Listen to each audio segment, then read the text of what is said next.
Bonjour et bienvenue dans ce deuxième module, au cours duquel nous allons voir comment extraire les contours géographiques, également appelés shapefiles, du DHIS2 dans un format lisible par QGIS.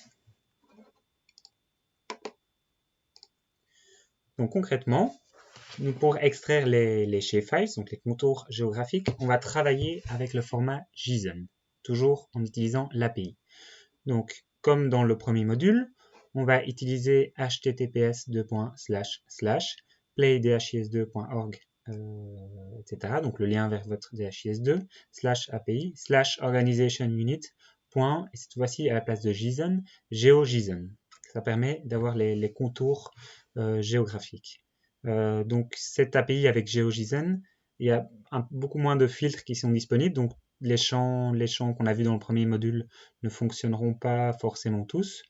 Néanmoins, on peut directement utiliser level égale 2 pour les districts, level égale 3 pour les chefferies et level égale 4 pour les formations sanitaires. Il y en aura également l'identifiant de chaque unité d'organisation qui permettra alors de relier les deux tables de relier les données fonctionnelles qu'on aurait pu télécharger avec ces contours géographiques.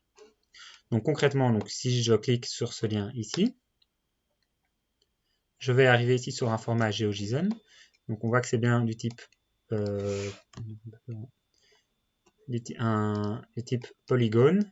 On a l'ensemble, le polygone est en fait c'est un ensemble de points qui sont décrits ci-dessous. Donc, tous ces points-ci, en fait, c'est pour une seule unité d'organisation. Ici qui porte cet ID-ci. Donc on pourra ensuite aller voir dans via la pyramide sanitaire qu'on aurait pu télécharger dans le module 1, on peut voir à quelle unité d'organisation ça correspond. Donc si on est donc ensuite pour enregistrer, on fait clic droit, enregistrer sous, et on peut l'enregistrer. Donc on va juste mettre niveau 2, ici ce sont les districts, organization unit, save. On va faire la même chose pour le niveau 3 et le niveau 4, donc pour les chefferies et les formations sanitaires. On change juste ici dans l'URL, on met level égale 3. On peut enregistrer sous. Level égale 3, ce sont les chefferies.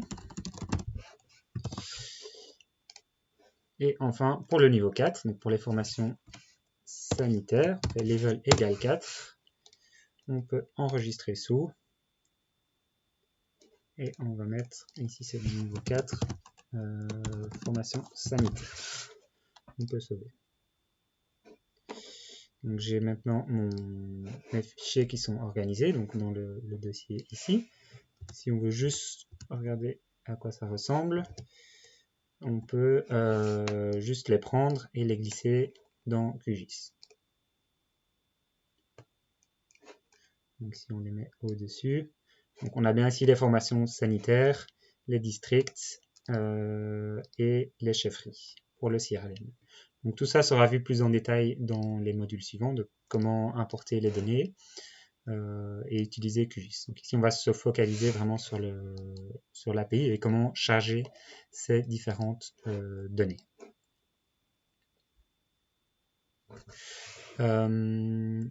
Donc ici on a travaillé donc la différence entre le module 1 et le module 2.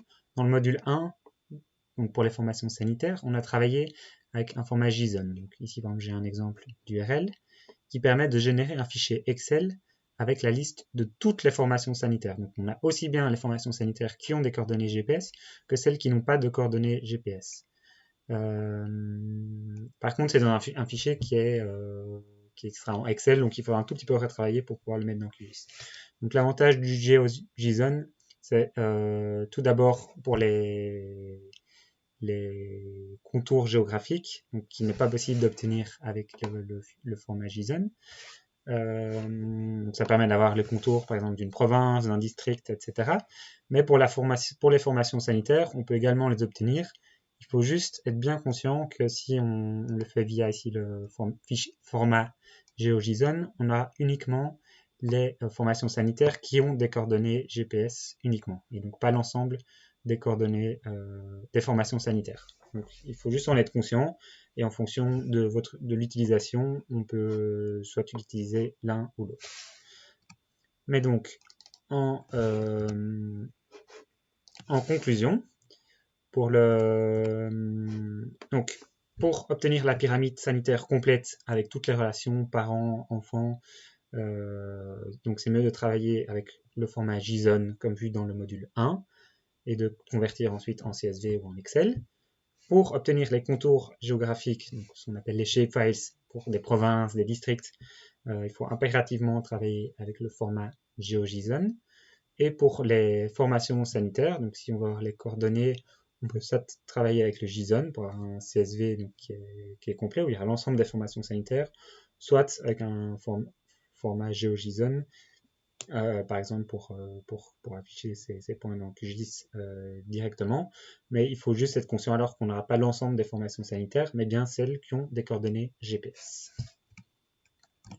En termes d'exercice, pour finaliser ce module, donc on va vous demander sur le DHIS2 de démonstration d'aller extraire tous les shapefiles, donc un par niveau. Donc si par exemple, ici on va demander d'en télécharger 3. Un pour le pays si c'est disponible, donc même 4. Un pour le pays, un pour les districts, un pour les chefferies et un pour les formations sanitaires. Et ensuite de faire la même chose sur votre DHIS2. Donc l'URL est propre à chaque pays. Et à nouveau d'extraire les shapefiles complets, donc un par niveau, en fonction de la manière dont est organisé votre DHIS2.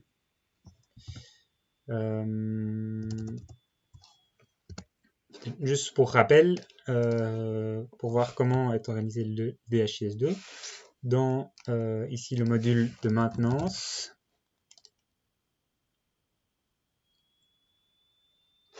on peut voir ici les unités d'organisation et aller cliquer sur Organization Unit Level, qui permet de voir comment organiser le DHIS2. Donc ici pour le Sierra Leone, on voit qu'il y a bien 4 niveaux, avec le niveau national, des districts, des chefferies et enfin des facilities, donc les formations sanitaires.